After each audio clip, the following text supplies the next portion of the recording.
Good afternoon everyone. PSC classes में आप सभी का स्वागत है। एक और नई वीडियो जो आप सभी अभ्यर्थियों के लिए बहुत ही यूजफुल होने वाला यह वीडियो सीटेट जुलाई 2023 जो भी अभ्यर्थी इस परीक्षा का प्रिपरेशन कर रहे हैं या फिर सीटेट एग्ज़ाम को आप करेक्ट करना चाह रहे हैं उसके लिए वीडियो बहुत ही यूजफुल होगा।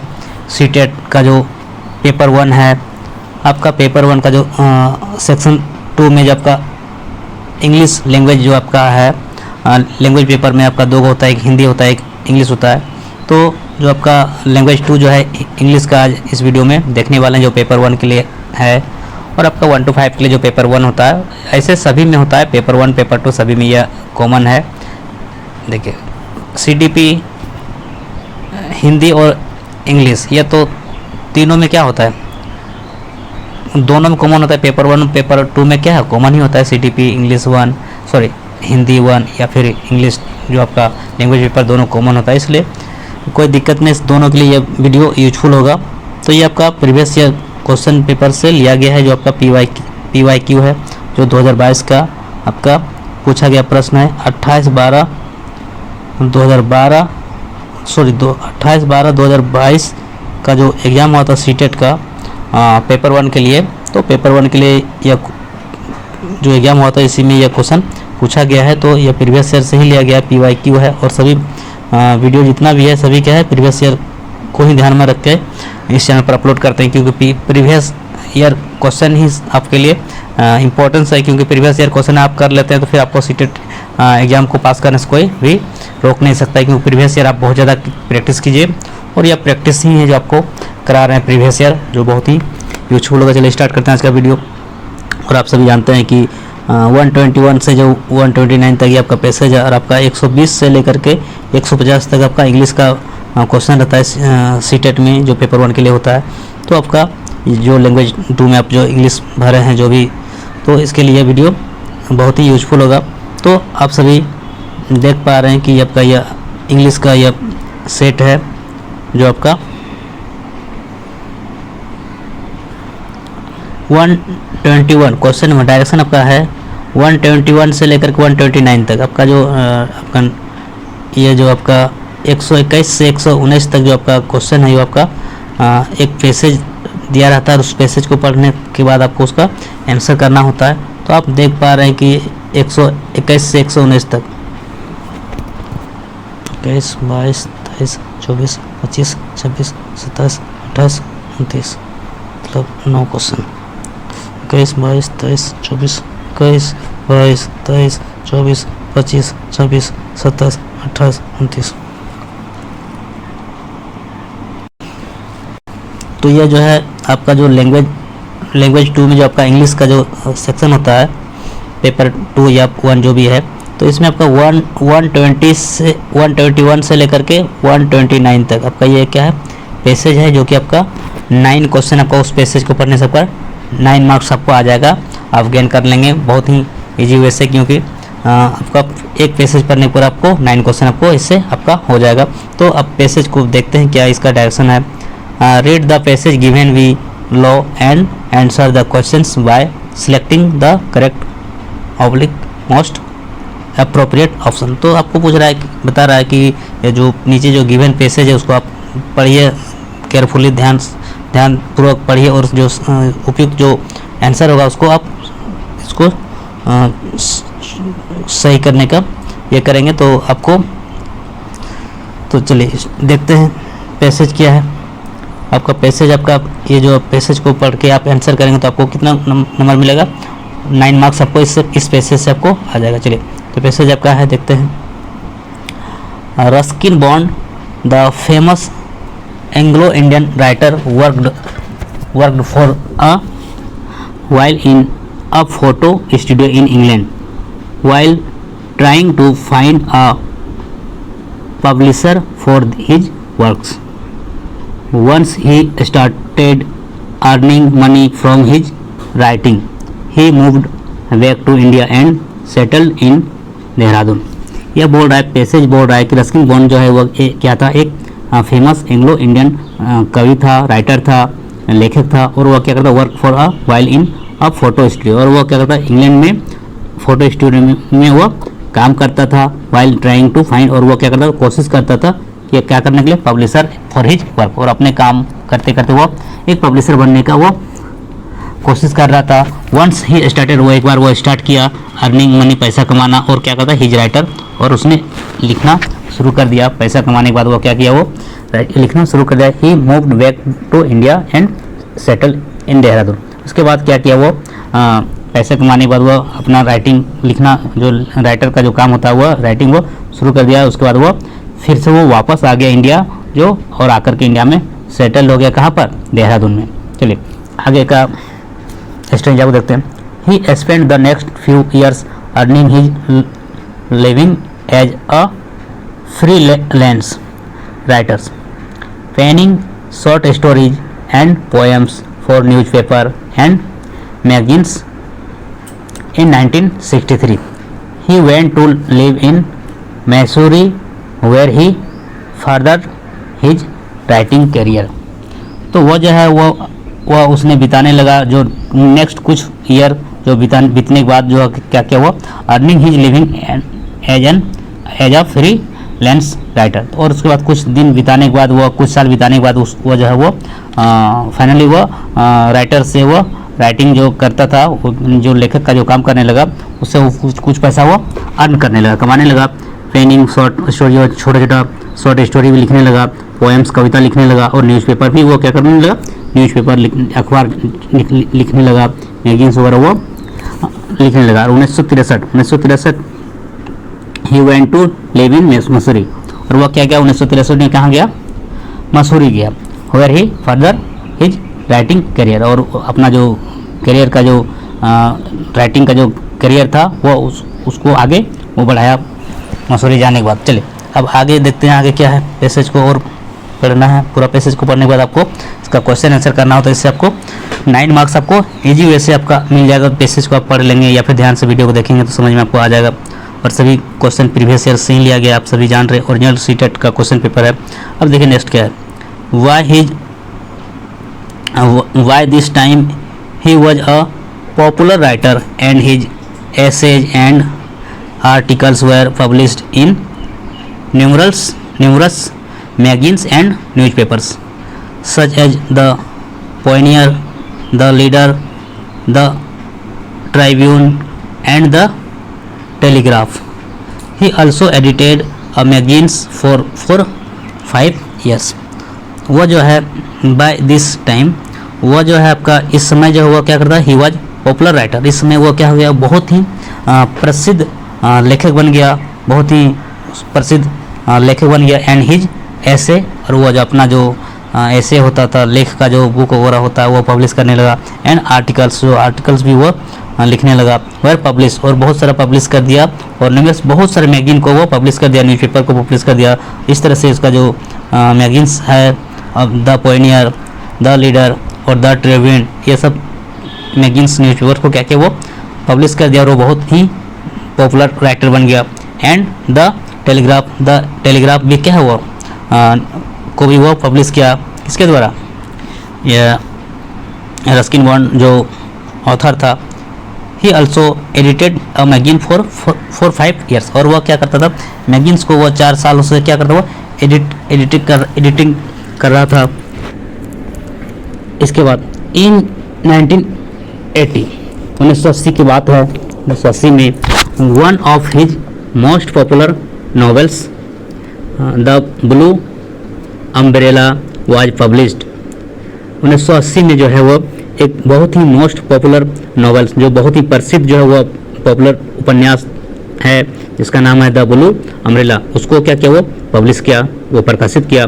His increasing fame as a writer caught the attention of Penguin books, और उसके बाद उसका जो फेम जो है, प्रसिद्धि जो हुआ बहुत ही और बढ़ने लगा, और वह राइटर कॉच द अटेंशन, और बहुत सारा राइटर भी उसको ये क्या करने लगा, बुक पब्लिश करने के लिए उसको ये करने लगा। तो इसके बाद आगे फिर देखते हैं, the publishers approach Bond in the 80 and ask him to write a few books. उसके बाद उसके पास बहुत सारा अप्रोच मिलने लगा, उसको बहुत सारा पब्लिशर उसके पास आने लगा और वह क्या करने लगा, 1980 में उसने एक बुक को क्या किया, लिखा, two of his previous novels, और उससे पहले बहुत सारा नॉवेल्स को वो क्या कर चुका था, वो पब्लिश कर चुका था। The room on the roof, ये देखिए the room on the roof, ये सब क्लास 10 में भी यह इसका स्टोरी है, रस्किन बॉन्ड का 9 में भी है। तो the room on the roof and it's squirrel, यह जो the room on the roof and it's squirrel, यह भी क्या किया, इसके द्वारा पब्लिश किया गया रस्किन बॉन्ड के द्वारा। वैग्रेंट इन द वैली, यह भी वो उसके द्वारा लिखा गया है, were published in 1 volume by Penguin India in 1903, और 1903 को यह सब को पब्लिश किया गया। चलिए अगला आगे देखते हैं, आगे और क्या है। इसके बाद ये पैसेज अच्छा और है,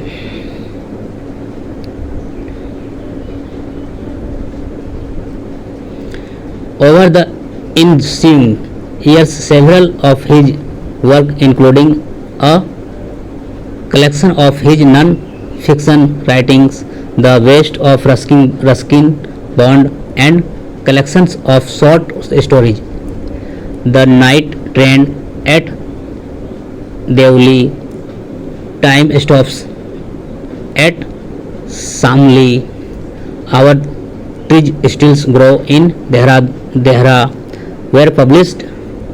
Some of his popular titles in the supernatural genre are Ghost Story from the Raj, A Season of Ghost, and A Face in the Dark, and Other Haunting।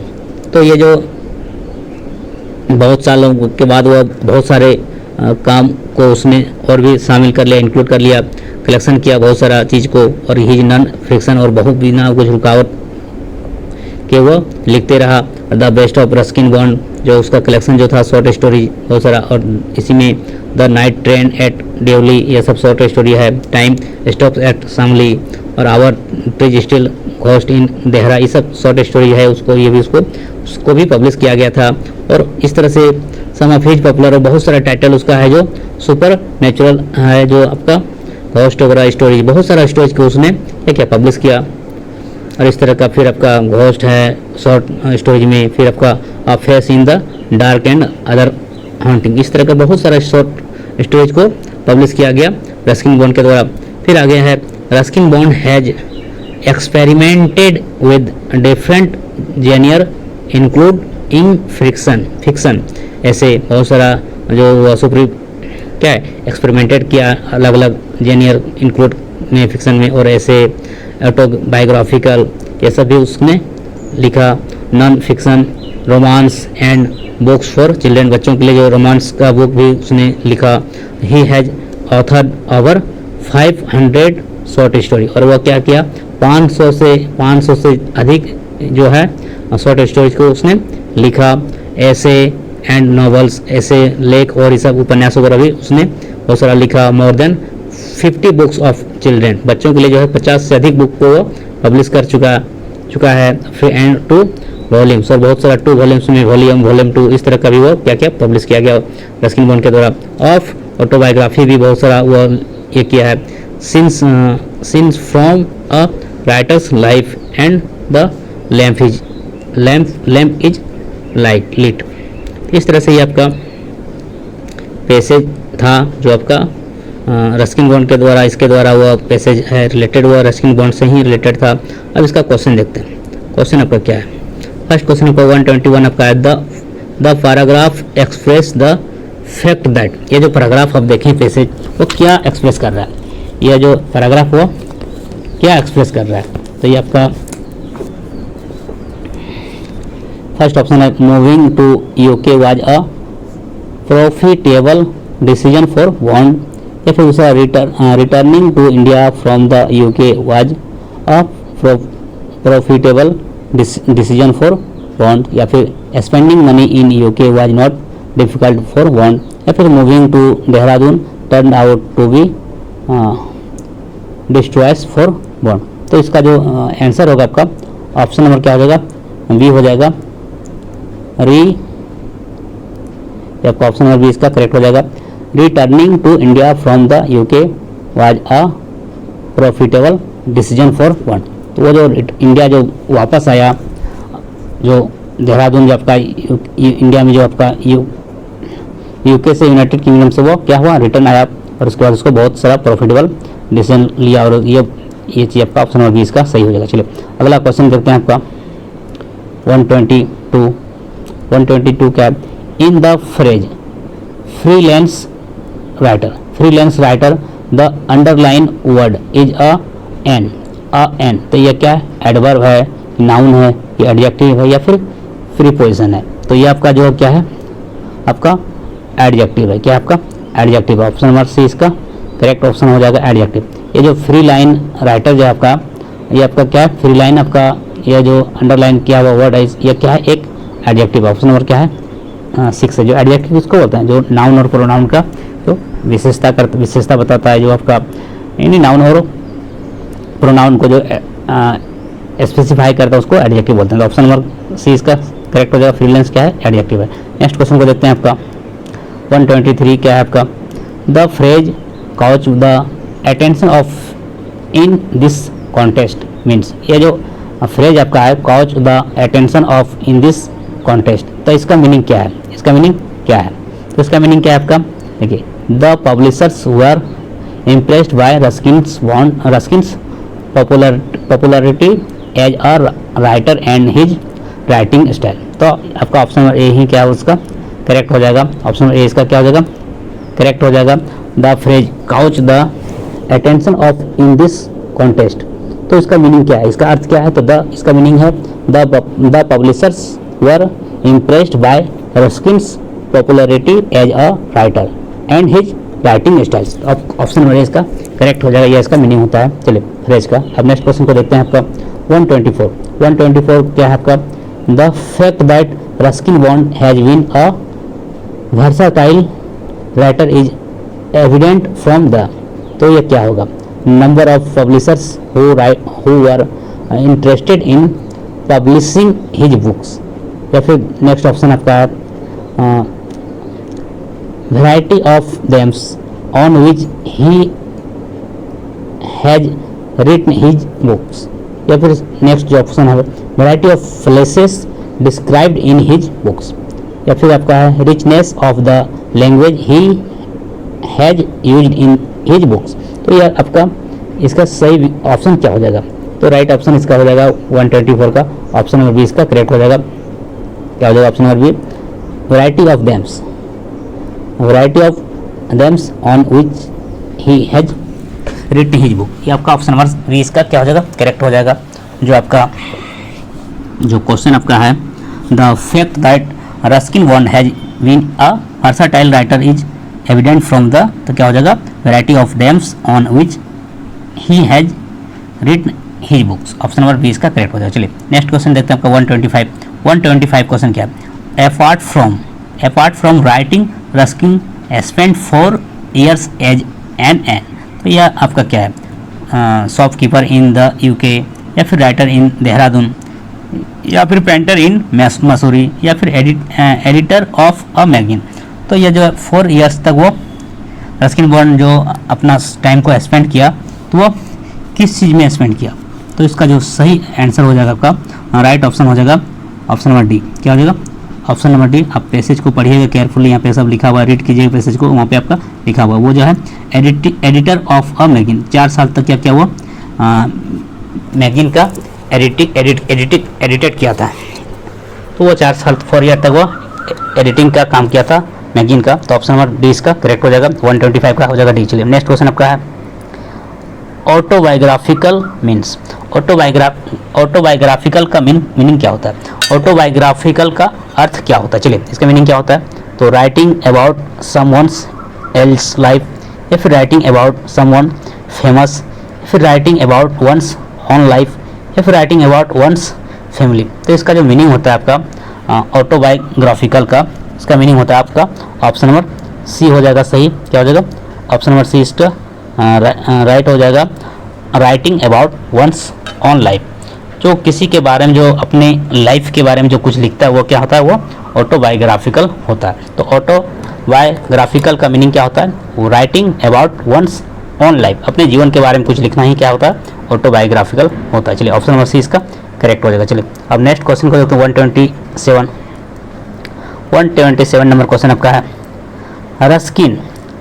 Ruskin became famous after the publication of his book. तो वो Ruskin जो किस publication के बाद, वो किस book जो publication किया उसके बाद वो फेमस हुआ था, तो the blue umbrella, the room on the roof, या फिर the night train at Deoli, या फिर द सीजन ऑफ घोस्ट। ये जितना भी आप यहाँ पे देख रहे हैं ये क्या उसका फेमस बुक का नाम है, और वह किस बुक के बाद वो क्या हुआ, तो वो रस्किन जो है वो रस्किन बॉन्ड फेमस हुआ था। इसका तो राइट ऑप्शन हो जाएगा option number A, the blue umbrella. क्या होगा, the blue umbrella.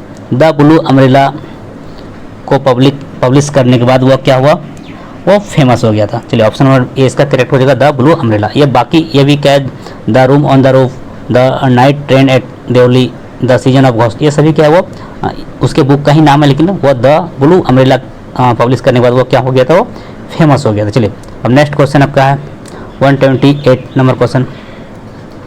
128 the word sequel means, sequels का मीनिंग क्या होता है, सीक्वल्स मीन्स, तो द एक वर्ड आपका जो यहाँ पे दिया हुआ है, द वर्ड सीक्वल्स का मीनिंग क्या होता है, the second part of a book, या फिर the third part of a book, या फिर the first part of a book, या फिर a book that has many parts.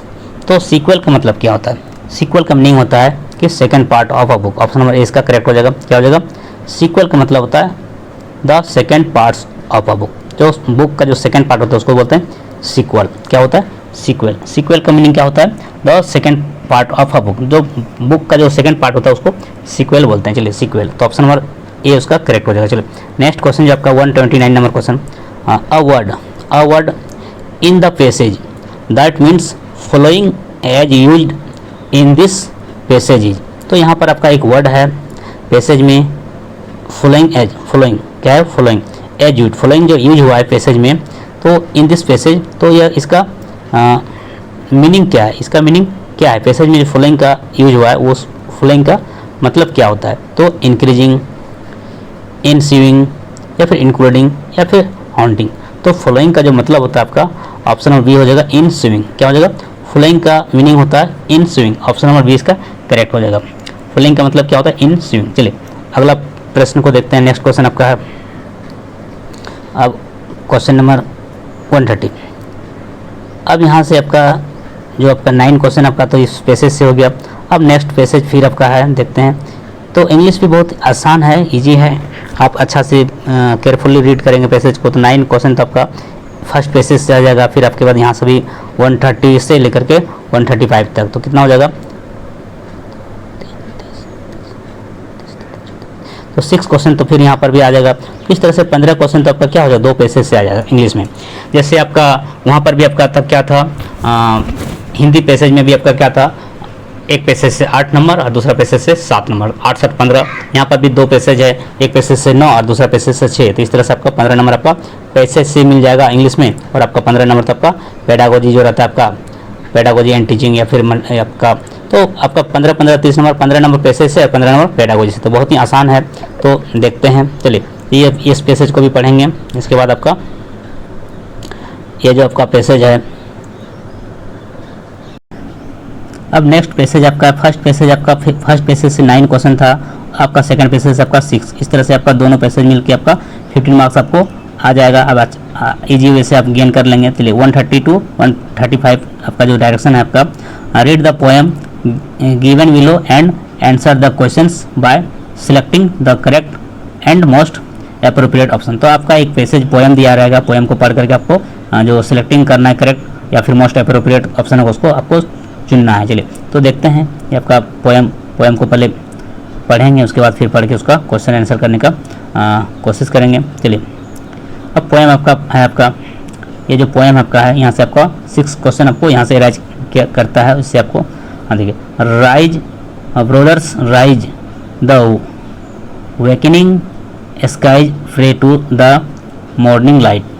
The wind lies asleep in the arms of the dawn like a child that has cried all night. Come, let us gather our nets from the shore and set our catamarans free. इसके बाद फिर the capture the leaping wealth of the tide, for we are the kings of the sea. No longer delay, let us hasten away in the track of the sea will call. तो इस तरह से आपका poem आपका जो है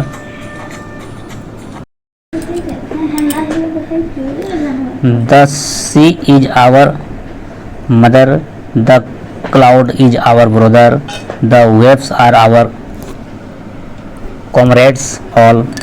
What though we toss at the fall of the sun, where the hand of the sea god drives. अब आगे देखते हैं. He who hold the storm by the hair will hide in his breast our lives. Sweet is the shade of the coconut grade and the scent of the mango crops, and sweet are the scents at the full the money with fulls of the moon with the sound of the voices we love.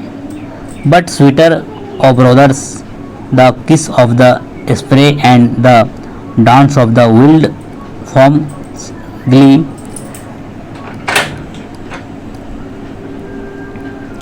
Row brothers, row to the edge of the verge where the low sky meets with the sea. इस तरह से आपका ये poem था.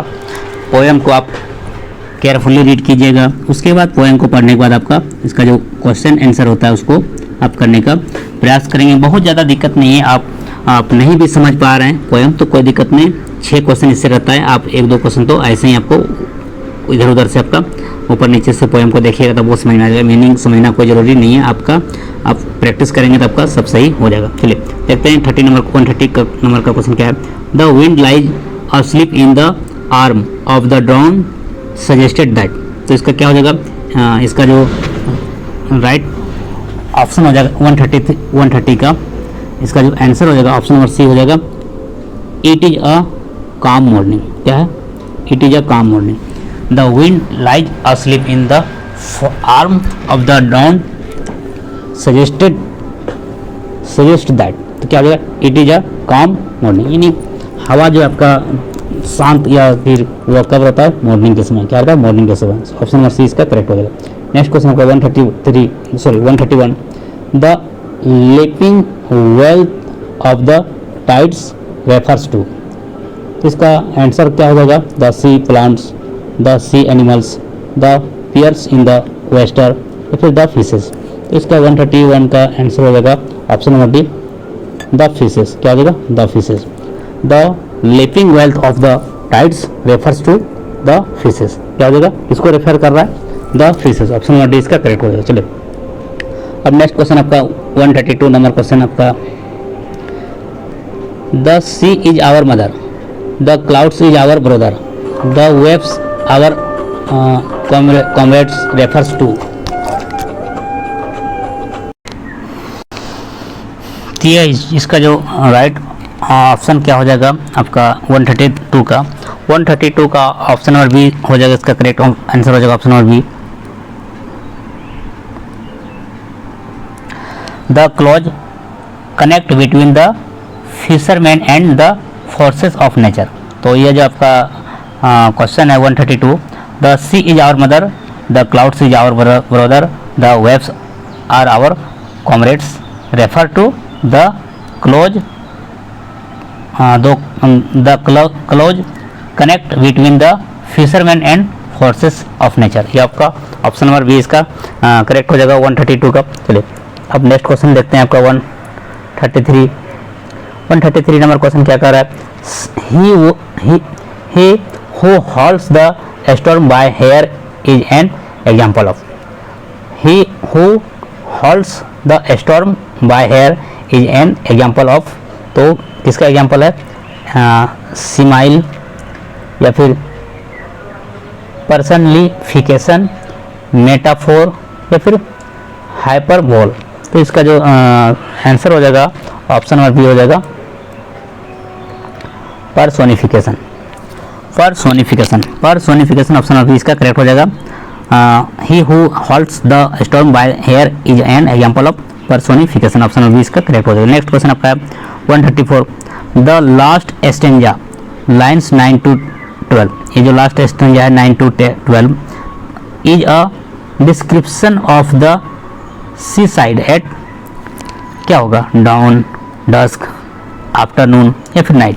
तो इसका जो right option हो जाएगा ऑप्शन नंबर डी, क्या हो जाएगा, नाइट, क्या हो जाएगा, night. Option number D is the correct answer हो जाएगा इसका 134 का। द लास्ट स्टेंजा लाइन्स जो था 9 से 12 is a description of the seaside at night, क्या हो जाएगा, at night. Option number D इसका करेक्ट हो जाएगा। चलिए अब 135 नंबर क्वेश्चन को देखते हैं। Edge of the verge where the low sky meets with the sea, suggest edge of the verge where the low sky meets with the sea, suggest the horizon, the golden beach, the deep ocean या फिर D trackless sky. तो इसका सही answer हो जाएगा option number ए हो जाएगा the horizon, क्या हो जाएगा, the horizon. Option number A is the correct answer हो जाएगा। Edge of the verge where the low sky meets with the sea, suggest the horizon. चलिए नेक्स्ट क्वेश्चन आपका है 136, in Sudha classroom she use her students first और main language to explain the grammar and vocabulary of the text and then she helps them translate it. Sudha is reply on method to help her students learn English, a structure method, communicative language teaching, grammar translation या फिर direct. तो इसका जो answer हो जाएगा option number C हो जाएगा grammar translate. Option number C इसका करेक्ट हो जाएगा ग्रामर ट्रांसलेट, क्या हो जाएगा, grammar translate. Option number C is the correct answer. चलिए नेक्स्ट क्वेश्चन आपका है 137, according to Cummins social language is also known as the language of the playground, the classroom, the language laboratory, the newsroom. तो इसका जो answer हो जाएगा 137 का, इसका हो जाएगा option number A the playground, क्या हो जाएगा, द प्लेग्राउंड। ऑप्शन नंबर क्या हो जाएगा, ए इसका सही हो जाएगा। According to Cummins social language is also known as the language of the playground. चलिए अब नेक्स्ट क्वेश्चन आपका है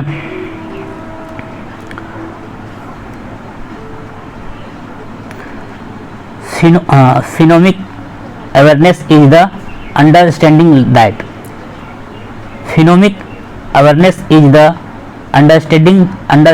that language has phonemes. Sounds of a language can be identified, isolated and manipulated. Sounds of a language need to be memorized. Sounds of a language cannot be identified and manipulated. तो इसका जो answer हो जाएगा 138 का, तो option number B इसका क्या हो जाएगा, करेक्ट हो जाएगा। Option number B is the correct. Phonemic awareness is the understanding that sound of a language can be identified, isolated and manipulated. Option number B इसका करेक्ट हो जाएगा। Sound of a language can be identified, isolated and manipulated. चलिए next question आपका है अब 139 number question आपका है Rekha is getting her students to isolated beginning, middle and ending sounds. By doing so she is strengthening their phonological awareness, morphological awareness, graphological awareness, grammar awareness. तो इसका जो right answer हो जाएगा 139 का ऑप्शन नंबर ए इसका correct हो जाएगा। Phonological awareness क्या हो जाएगा? Phonological awareness. Rekha is getting her students to isolated beginning middle end ending sounds by doing so she is strengthening their. तो क्या हो जाएगा? Phonological awareness. Option number A इसका करेक्ट हो जाएगा। नेक्स्ट क्वेश्चन देखते हैं 140 नंबर क्वेश्चन आपका है।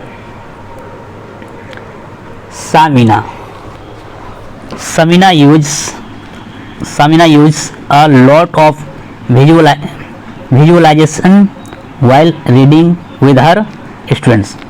How does visualization help students while reading? तो इसका जो राइट ऑप्शन हो जाएगा आपका ऑप्शन नंबर बी हो जाएगा, इसका सही हो जाएगा। क्या हो जाएगा? It helps them create a picture of what they are reading so as to understand the text better. ये जो आपका 140 नंबर क्वेश्चन है, Samina uses a lot of visualization while reading with her students. How does visualization help students while reading? तो इसका right answer हो जाएगा It helps them create a picture of what they are reading so as to understand the text better. Option of is the correct. अब next question आपका है 141 number question आपका। Guided reading help students develop greater control over the reading process through the development of reading strategy which assist in. तो क्या हो जाएगा? Decoding and construct meaning, decoding and encoding, decoding and visualization, decoding and reading. तो इसका जो right answer हो जाएगा option number A इसका करेक्ट हो जाएगा। क्या हो जाएगा? Decoding and construct meaning. Option number ए हो जाएगा डिकोडिंग एंड कंस्ट्रक्ट मीनिंग। चलिए अब नेक्स्ट क्वेश्चन को देखते हैं 142 आफ्टर टेलिंग क्या हो जाएगा?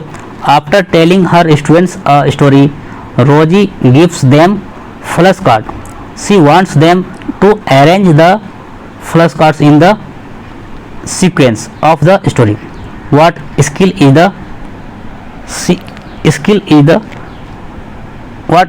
is she testing? यह जो इसका जो स्किल है वो किस तरह की स्किल है? रीडिंग, स्पीकिंग, लिसनिंग या फिर विजुअलाइजेशन। तो इसका जो राइट ऑप्शन हो जाएगा ऑप्शन नंबर बी हो जाएगा। क्या हो जाएगा? लिसनिंग। क्या हो जाएगा? लिसनिंग, जिसको श्रवण बोलते हैं। चलिए लिसनिंग। अब नेक्स्ट क्वेश्चन आपका है सुधा is calculating the difficulty level of the test questions. In one of her questions she noticed the difficulty level have a value of 90.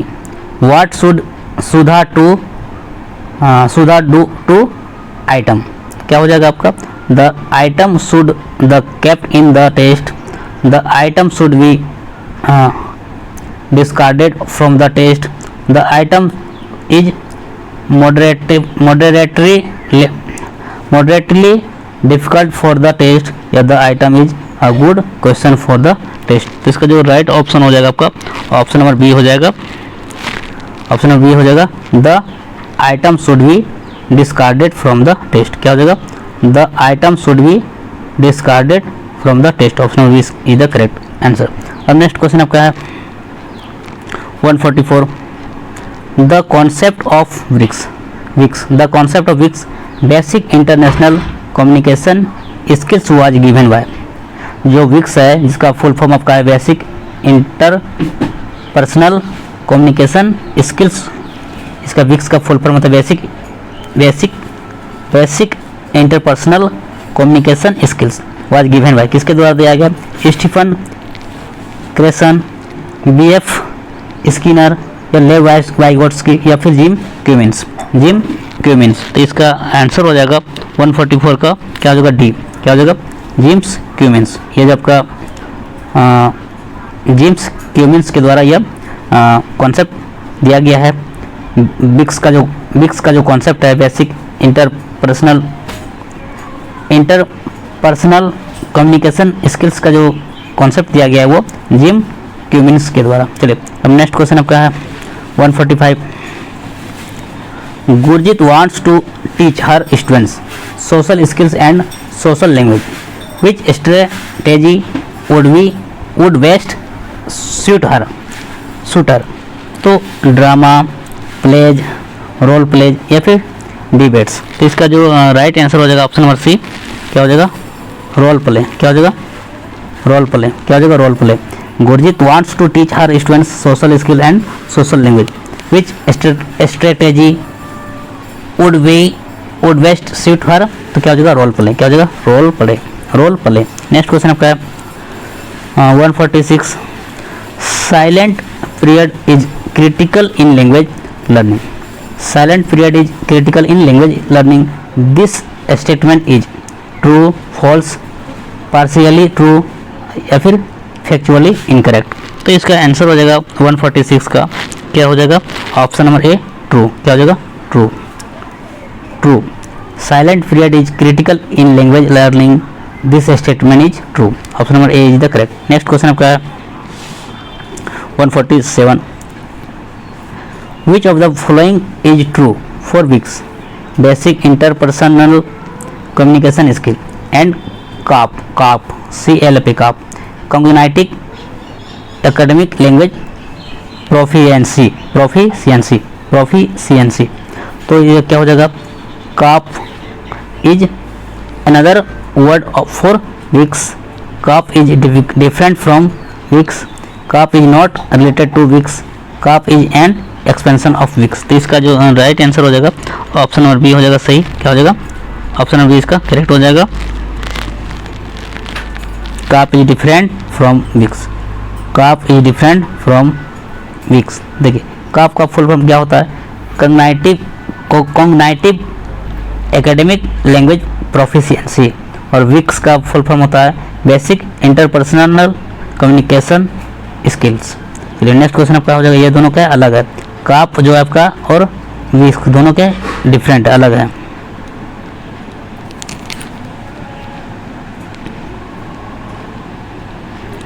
Language students who favour learning can recall what they hear, prefer oral instruction and learn by listening and speaking. तो यहाँ पे 148 का answer हो जाएगा option number B, auditory. क्या हो जाएगा, option number B is the correct answer.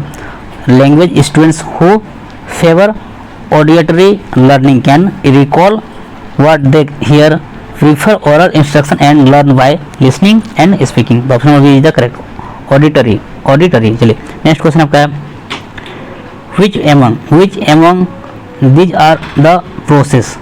among these are the process of word formation? coinage, compounding, borrowing या फिर blending। तो क्या हो जाएगा, ABC, ACB, ACD, AVBD, इसमें क्या हो जाएगा। तो इसका जो सही होगा आपका ऑप्शन नंबर डी हो जाएगा correct. Option number D is the correct answer. क्या हो जाएगा, option number D is the correct. A B C and D यानी आपका कोइनेज हो जाएगा, ये भी सही हो जाएगा। फिर क्या, बोरोइंग ये भी सही हो जाएगा, कंपाउंडिंग ये भी सही हो जाएगा, और आपका ब्लेंडिंग ये भी सही हो जाएगा। चलिए तो इसका आंसर होगा A B C and D, option number D is the correct. चलिए अब लास्ट क्वेश्चन है, क्योंकि आप सभी जानते हैं कि प्रत्येक सेक्शन में 30 क्वेश्चन पूछा जाता है सीटेट के एग्जामिनेशन में। तो आपका इंग्लिश का आपका लैंग्वेज 2 में जो इंग्लिश है उसका ये लास्ट क्वेश्चन है 150 question. which of these is based on the premise that teachers should be silent as much as possible and learners should be encouraged to produce learning as much as possible? इसका answer क्या हो जाएगा, suggestopedia, the silent way, total physical response, the whole language. तो इसका जो right answer हो जाएगा option number C, the silent way. Option number C is the correct. Which of this is based on premise that teachers should be silent as much as possible and learners should be encouraged to produce language as much as possible, तो क्या हो जाएगा the silent valley, option number the silent way, option number C is the correct. इस तरह से आपका यह 30 number question को इस वीडियो में हम लोगों ने कवर किया। सीटेट का जो प्रीवियस ईयर 2022 का क्वेश्चन था, जो टोटली प्रीवियस ईयर क्वेश्चन से लिया गया। तो इस वीडियो में इतना ही, फिर नेक्स्ट वीडियो और भी सब्जेक्ट को लेकर के आप लोग के बीच आएंगे। तब तक के लिए सभी को धन्यवाद, थैंक यू सो मच। जय हिंद, वंदे मातरम।